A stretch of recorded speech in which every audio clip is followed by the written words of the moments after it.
계속해서 대구 경북 소식 전해드립니다. 어제 새벽 성주군에 있는 한 폐기물 매립장에서 불이 나 다량의 유해가스가 배출됐습니다. 오늘까지도 유해가스는 계속 배출돼 주민들은 악취와 두통으로 피해를 호소하고 있지만 환경당국의 대응은 매우 소극적입니다. 한태현 기자가 보도합니다. 어제 오전 성주군의 일반 산업단지에 있는 폐기물 처리장입니다. 거대한 에어돔으로 둘러싸인 처리장 주변을 하얀 연기가 둘러쌉니다. 에어돔 내부에 반입된 알루미늄 분말 3.5톤이 화학 반응을 일으켜 불이 났고 이 불이 다른 폐기물에 옮겨 붙으면서 연기가 난 것으로 추정되고 있습니다. 불이 난 지 만 하루가 지났지만 에어돔에 남아있는 유해가스는 계속해서 공기 중으로 빠져나오고 있습니다. 대구지방환경청은 처리장 주변과 인근 마을의 대기 오염도를 측정했지만 인체에 무해할 정도로 유독 성분 배출은 없었다고 밝혔습니다. 현장에서 지었을 때도 기준치가 대부분 이내였습니다. 그러니까 이것이 빠져나와서 대기 중에서 확산되었을 때는 주민들에 가서는 기준치 이상으로 올라갈 수 있다고는 생각을 할 수는 없다고 봅니다. 하지만 환경당국이 현장에 출동한 뒤 6시간이 지나서야 대기 오염도를 측정해 신뢰성이 떨어진다는 지적입니다.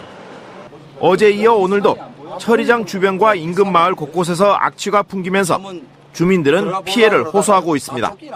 우리 군대에 있으면 화생방 교육하면 얼굴 따갑고 하는 거 있지. 연기가 막 일로 막 산으로 자 올라가는데 이거는 참 가짜는 일이에요. 환경당국은 뒤늦게 대기 이동 측정 차량과 화학물질 정밀 측정 차량을 추가로 동원해 만일의 사태에 대응하고 있다고 밝혔습니다.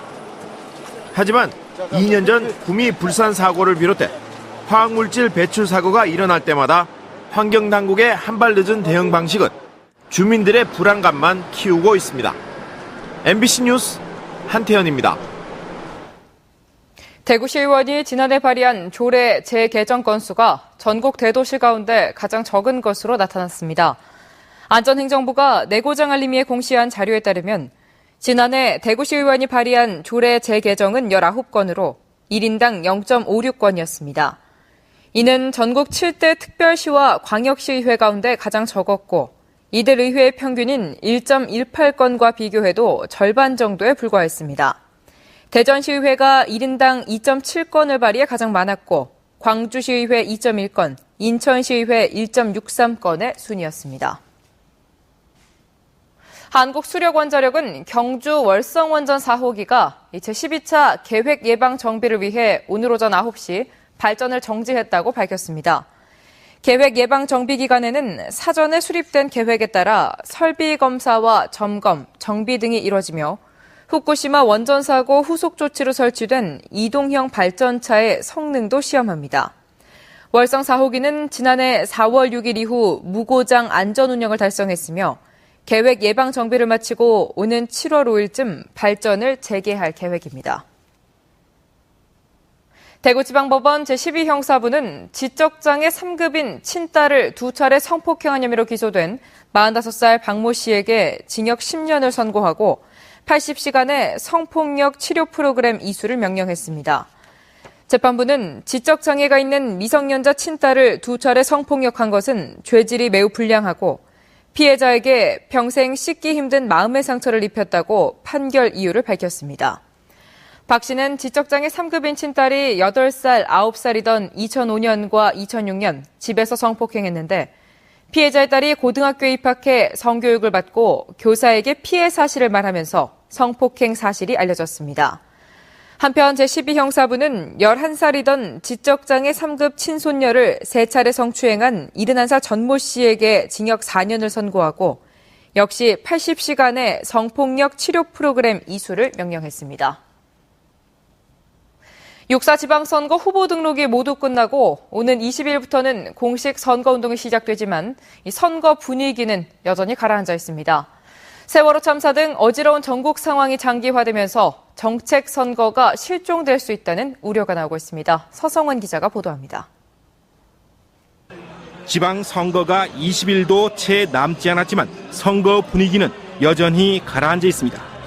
세월호 참사 발생 한 달이 지나갔지만 구조와 인양이 끝나지 않아 애도 분위기가 이어지고 있고 야권이 지역 대부분의 기초단체장 선거에 후보조차 내지 못하는 상황이 겹쳐 선거에 대한 관심이 매우 낮습니다. 세월호 참사 이후에는 지금 선거운동 자체가 물밑으로 가라앉았고요. 그리고 정책이라고 하는 것들이 자세하게 나오는 대신에 안전 문제에 대한 관심이 더욱 높아진 그런 상황입니다.